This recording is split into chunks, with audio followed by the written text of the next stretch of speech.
नमस्कार दोस्तों, कैसे हैं आप लोग। दोस्तों, आपका स्वागत है मेरे चैनल पर। एक ऐसी जगह जहां डर और रहस्य के किस्से जिंदा होते हैं। यहाँ आपको मिलेगी हॉरर स्टोरी जिनमें डर और सच का मजा आपकी रातों की नींद उड़ा देगी। दोस्तों, अगर आपको हॉरर पसंद है तो मेरे चैनल को जरूर सब्सक्राइब करें और बेल आइकन को भी दबाएं ताकि एक भी हैरान करने वाली कहानी आपसे मिस ना हो पाए।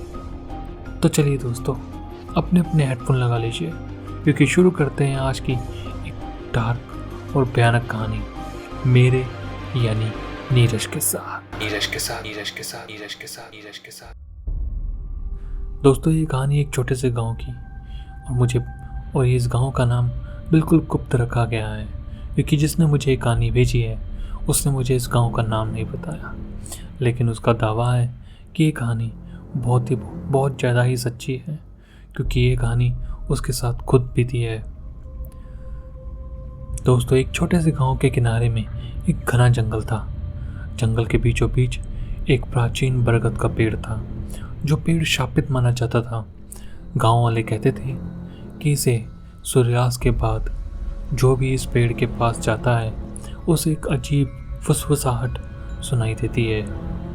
ये सच है या नहीं ये तो मुझे नहीं पता, लेकिन कहानी में ये सब आपको आगे पता चलेगा। दोस्तों, कहते हैं कि ये आवाज़ें आदमी के मन पर कब्जा कर लेती है और उसे गलत काम करने पर मजबूर कर देती है।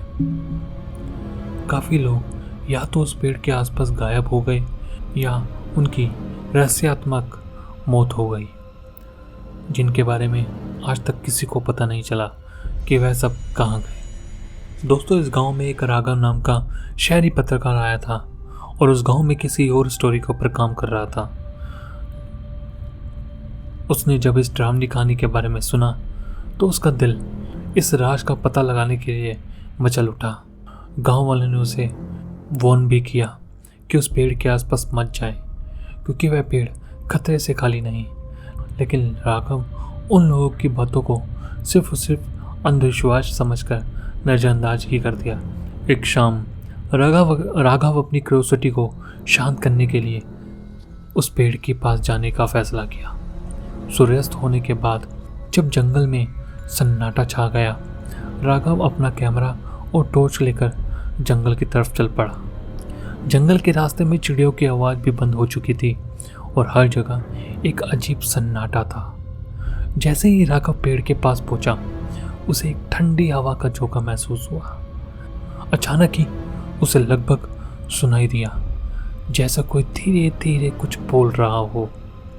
आओ और पास आओ। एक हल्की सी औरत की आवाज थी जो जैसे उसे अपनी तरफ खींच रही हो। राघव पहले तो हंसा, सोचता हुआ कि यह सिर्फ उनका वहम है, लेकिन जैसे जैसे फुसफुसाहट तेज होने लगी उसे डर लगने लगा। उसने अपना कैमरा ऑन किया और बरगद के पेड़ के ऊपर टॉर्च की रोशनी डाली। पेड़ की मोटी शाखाओं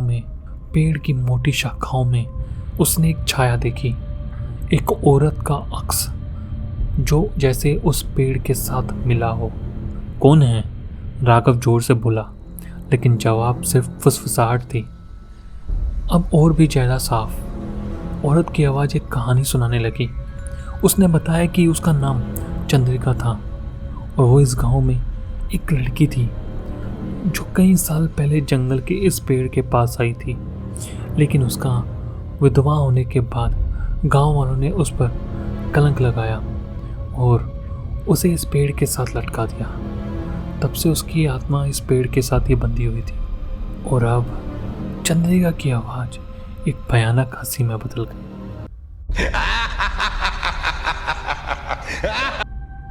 तुम्हें यहाँ से लौटने की अनुमति नहीं मिलेगी, ऐसी आवाज़ चंद्रिका की तरफ से आई। राघव की टॉर्च अचानक बुझ गई।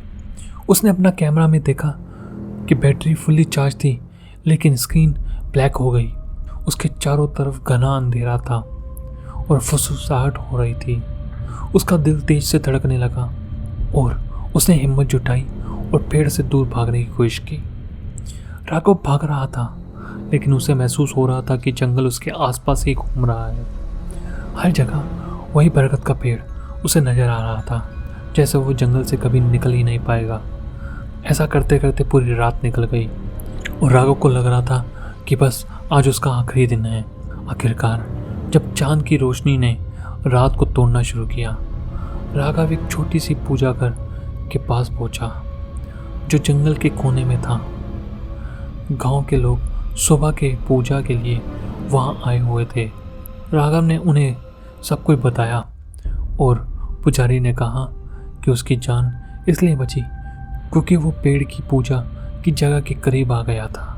गांव वाले आज भी कहते हैं कि बरगद का पेड़ अभी भी चंद्रिका की आत्मा को संभाले हुआ है, और जो भी उस पेड़ के पास सूर्यास्त के बाद जाता है वो कभी वापस लौट कर नहीं आता।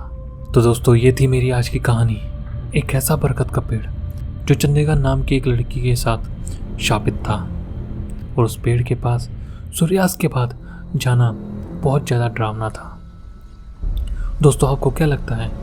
आपको क्या लगता है कि आज भी गांव खेड़े में ऐसे कोई पेड़ या ऐसा कोई मंदिर होता है, या ऐसी कोई जगह, ऐसा कोई कुआं होता है जो शापित होता है और जहाँ लोग जाने से डरते हैं?